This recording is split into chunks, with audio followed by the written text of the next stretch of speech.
पूर्व काल में श्रीमद् भागवत के श्रवण से ही राजा परीक्षित की मुक्ति देखकर ब्रह्मा जी को बड़ा आश्चर्य हुआ था। उन्होंने सत्यलोक में तराजू बांधकर सब साधनों को तोला।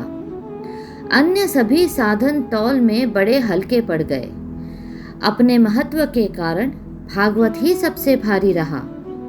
यह देखकर सभी ऋषियों को बड़ा विस्मय हुआ। उन्होंने कलयुग में इस भागवत रूप भागवत शास्त्र को ही पढ़ने सुनने से तत्काल मोक्ष देने वाला निश्चय किया।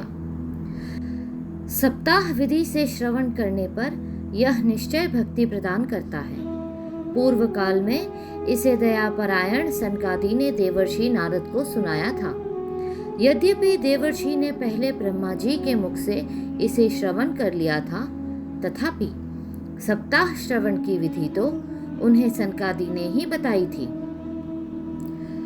शौनक जी ने पूछा, सांसारिक प्रपंच से मुक्त एवं विचरणशील नारद जी का सनकादि के साथ संयोग कहाँ हुआ और विधि विधान के श्रवण में उनकी प्राप्ति कैसे हुई? सूत जी ने कहा, अब मैं तुम्हें वह भक्तिपूर्ण कथानक सुनाता हूँ जो श्री शुकदेव जी ने मुझे अपना अनन्य शिष्य जानकर एकांत में सुनाया था। एक दिन विशालपुरी में वे चारों निर्मल ऋषि सत्संग के लिए आए। वहां उन्होंने नारद जी को देखा। सनकादि ने पूछा, ब्राह्मण, आपका मुख उदास क्यों हो रहा है? आप चिंतातुर कैसे हैं? इतनी जल्दी जल्दी आप कहाँ जा रहे हैं और आपका आगमन कहाँ से हो रहा है? इस समय तो आप उस पुरुष के समान व्याकुल जान पड़ते हैं जिसका सारा धन लुट गया हो। आप जैसे आसक्ति रहित पुरुषों के लिए यह उचित नहीं है। इसका कारण बताइए। नारद जी ने कहा, मैं सर्वोत्तम लोक समझकर पृथ्वी में आया था। यहाँ पुष्कर, प्रयाग, काशी, गोदावरी, हरिद्वार, कुरुक्षेत्र, श्रीरंग और सेतुबंध आदि कई तीर्थों में इधर उधर विचरता रहा, किंतु मुझे कहीं भी मन को संतोष देने वाली शांति नहीं मिली। इस समय अधर्म के सहायक कलयुग ने सारी पृथ्वी को पीड़ित कर रखा है। अब यहाँ सत्य, तप, शौच, दया, दान आदि कुछ भी नहीं है। बेचारे जीव केवल अपना पेट पालने में लगे हुए हैं। वे असत्यभाषी, आलसी, मंदबुद्धि, भाग्यहीन, उपद्रवग्रस्त हो गए हैं। जो साधु संत कहे जाते हैं वे पूरे पाखंडी हो गए हैं। देखने में तो वे विरक्त हैं, किंतु स्त्री, धन आदि सभी का परिग्रह करते हैं। घरों में स्त्रियों का राज्य है। सारे सलाहकार बने हुए हैं। लोभ से लोग कन्या विक्रय करते हैं और स्त्री पुरुषों में कलह मचा रहता है।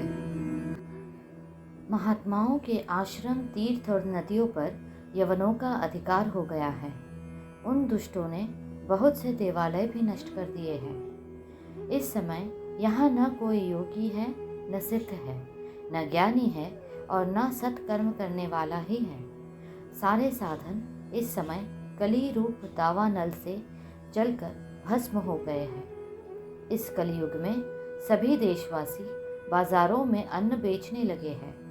ब्राह्मण लोग पैसा लेकर वेद पढ़ाते हैं और स्त्रियां वैश्यावृत्ति से निर्वाह करने लगी है। इस तरह कलयुग के दोष देखता और पृथ्वी पर विचरता हुआ मैं यमुना जी के तट पर पहुंचा, जहां भगवान श्री कृष्ण की अनेकों लीलाएं हो चुकी है। मुनिवरों, सुनिए, वहां मैंने एक बड़ा आश्चर्य देखा। वहां एक युवती स्त्री खिन्न मन से बैठी थी।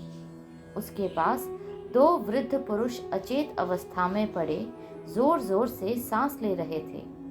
वह तरुणी उनकी सेवा करती हुई कभी उन्हें चेत करने का प्रयत्न करती और कभी उनके आगे रोने लगती थी।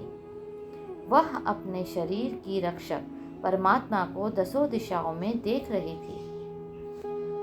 उसके चारों ओर सैकड़ों स्त्रियां उसे पंखा झल रही थी और बार बार समझाती जाती थी। दूर से यह सब चरित देखकर मैं कुतूहलवश उसके पास चला गया। मुझे देखकर वह युवती खड़ी हो गई और बड़ी व्याकुल होकर कहने लगी। युवती ने कहा, अजी महात्मा जी, क्षण भर ठहर जाइए और मेरी चिंता को भी नष्ट कर दीजिए। आपके दर्शन तो संसार के सभी पापों को सर्वथा नष्ट कर देने वाला है। आपके वचनों से मेरे दुख की भी बहुत कुछ शांति हो जाएगी। मनुष्य का जब बड़ा भाग्य होता है तभी आपके दर्शन हुआ करते हैं। नारद जी कहते हैं, तब मैंने उस स्त्री से पूछा, देवी तुम कौन हो? ये दोनों पुरुष तुम्हारे क्या होते हैं? और तुम्हारे पास ये कमल नयनी देवियाँ कौन है? तुम हमें विस्तार से अपने दुख का कारण बताओ। युवती ने कहा, मेरा नाम भक्ति है। ये ज्ञान और वैराग्य नामक मेरे पुत्र है। समय के फेर से ही ये ऐसे जर्जर हो गए हैं। ये देवियाँ गंगा जी आदि नदियाँ हैं। ये सब मेरी सेवा करने के लिए ही आई है। इस प्रकार साक्षात देवियों के द्वारा सेवित होने पर भी मुझे सुख शांति नहीं है।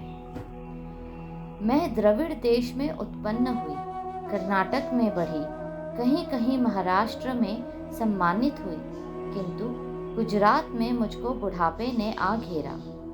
वहाँ घोर कलयुग के प्रभाव से पाखंडियों ने मुझे अंग भंग कर दिया। चीरकाल तक यह अवस्था रहने के कारण मैं अपने पुत्रों के साथ दुर्बल और निस्तेज हो गई। अब जब से मैं वृंदावन आई तब से पुनः परम सुंदरी सुरूपवती नवयुवती हो गई हूँ, किंतु सामने पड़े हुए ये दोनों मेरे पुत्र थके मंदे दुखी हो रहे हैं। अब मैं यह स्थान छोड़कर अन्यत्र जाना चाहती हूँ। ये दोनों बूढ़े हो गए हैं।